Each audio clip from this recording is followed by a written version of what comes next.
आकाशवाणी गोरखपुर से प्रादेशिक समाचार।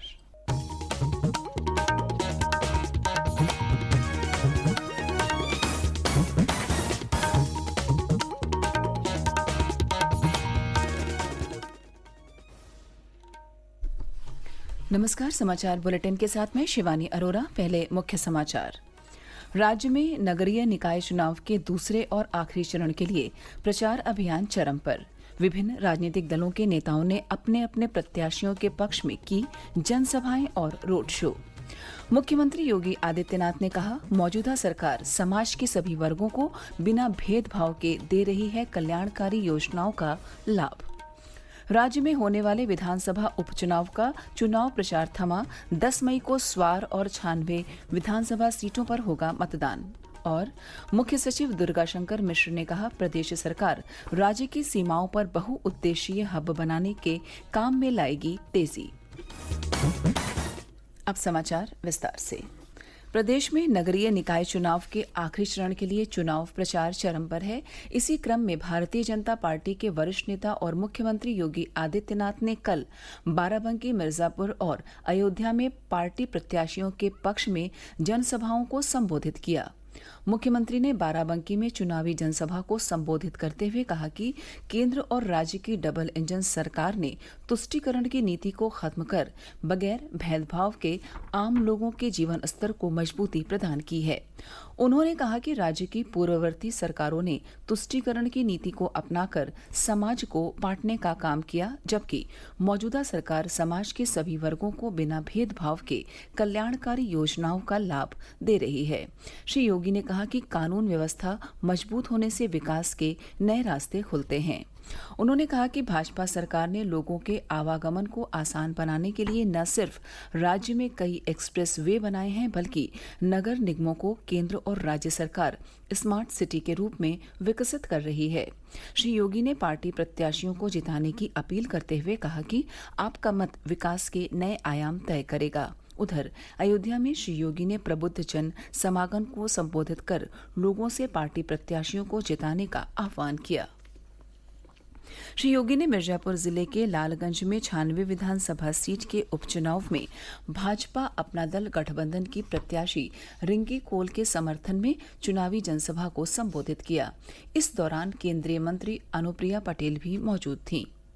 भाजपा के राष्ट्रीय सचिव और सांसद हरीश द्विवेदी ने कल बस्ती में पार्टी प्रत्याशियों के पक्ष में प्रचार किया। उधर समाजवादी पार्टी के राष्ट्रीय अध्यक्ष और पूर्व मुख्यमंत्री अखिलेश यादव ने अलीगढ़ में पार्टी के महापौर और नगर पालिका तथा नगर परिषद प्रत्याशियों के पक्ष में रोड शो किया। बाद में मीडिया से बातचीत करते हुए श्री यादव ने कहा कि नगरीय चुनाव में मतदाता भाजपा सरकार की विफलताओं के खिलाफ मतदान करेंगे। सपा सांसद डिम्पल यादव ने कानपुर में पार्टी की मेयर प्रत्याशी के समर्थन में रोड शो किया। वहीं पार्टी के राष्ट्रीय सचिव और पूर्व मंत्री अरविंद कुमार सिंह गोप ने बाराबंकी जिले के रामसनेही घाट, टिकैतनगर और रामनगर में आयोजित चुनावी सभाओं को संबोधित करते हुए लोगों से सपा समर्थित उम्मीदवारों को जिताने की अपील की।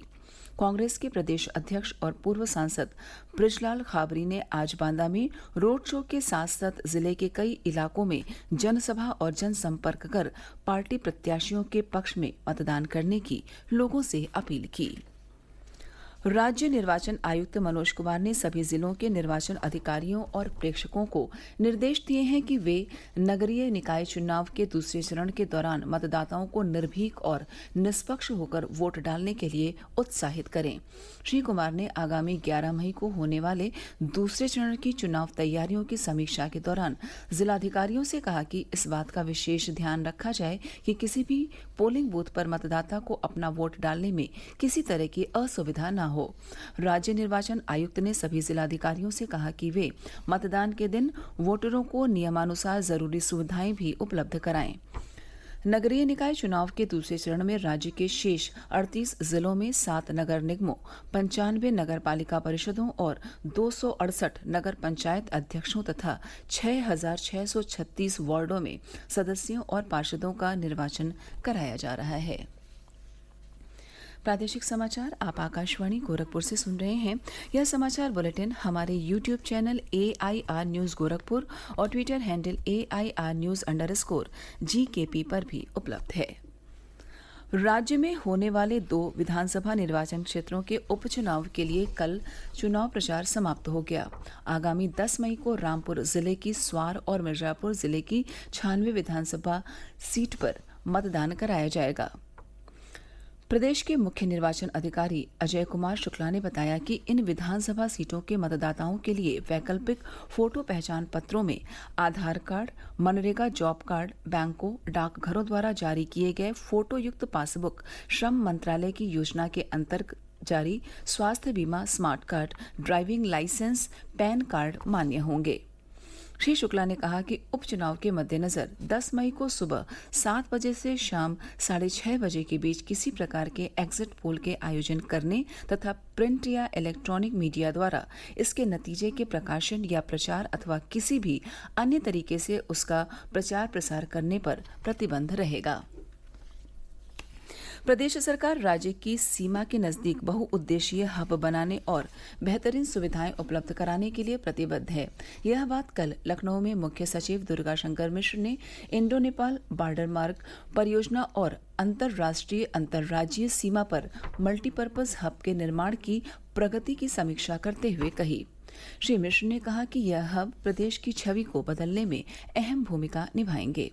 मुख्य सचिव ने अधिकारियों को हब के विकास के लिए उत्तर प्रदेश राज्य के निर्माण निगम को नोडल एजेंसी के रूप में नामित करने और विभिन्न गतिविधियों के लिए समय सीमा तय करने के निर्देश दिए हैं। उन्होंने कहा कि प्रदेश की सीमा पर बेसिक माध्यमिक शिक्षा, चिकित्सा और स्वास्थ्य, कृषि और परिवहन समेत अन्य विभागों की उपलब्ध सुविधाओं और भवनों का उन्नयन और नव निर्माण कार्य इस साल के आखिर तक पूरा कराया जाए।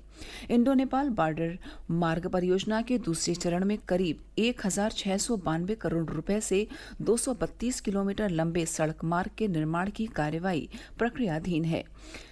इससे पीलीभीत, लखीमपुर खीरी, बहराइच, श्रावस्ती, बलरामपुर और महाराजगंज में सड़कों का निर्माण कराया जाएगा। पूर्वोत्तर रेलवे के लखनऊ गोरखपुर डिवीजन में स्थित स्वामी नारायण छपिया स्टेशन को अमृत भारत स्टेशन योजना के तहत करीब 6.5 करोड़ रुपए लागत से अपग्रेड किया जाएगा। छपिया स्टेशन को नया स्वरूप देने के लिए मास्टर प्लान तैयार किया जा रहा है और इसे चरणबद्ध तरीके से लागू किया जाएगा।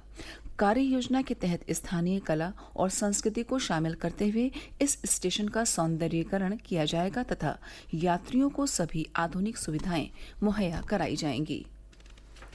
महोबा जिले में एक जनपद एक उत्पाद योजना के तहत गौरा पत्थर और धातु शिल्प को बढ़ावा दिया जा रहा है। इसके लिए बेरोजगार युवाओं, युवतियों और महिलाओं को फायदा देने के लिए उद्योग विभाग ने ऑनलाइन आवेदन मांगे हैं। विभाग आवेदकों को गौरा पत्थर और धातु शिल्प से जुड़ा व्यवसाय शुरू करने के लिए बैंक से कर्ज दिलाने में मदद करेगा। साथ ही व्यापार में कुल लागत का 25% अनुदान भी मुहैया कराएगा। जिला उद्योग अधिकारी ने बताया कि आवेदकों की उम्र 18 वर्ष से कम नहीं होनी चाहिए। पद्म पुरस्कार 2024 के लिए ऑनलाइन नामांकन शुरू हो गए हैं।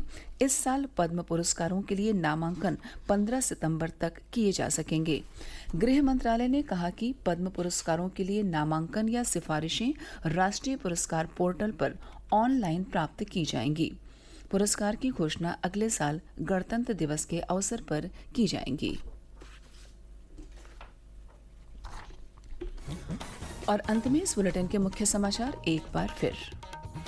राज्य में नगरीय निकाय चुनाव के दूसरे और आखिरी चरण के लिए प्रचार अभियान चरम पर।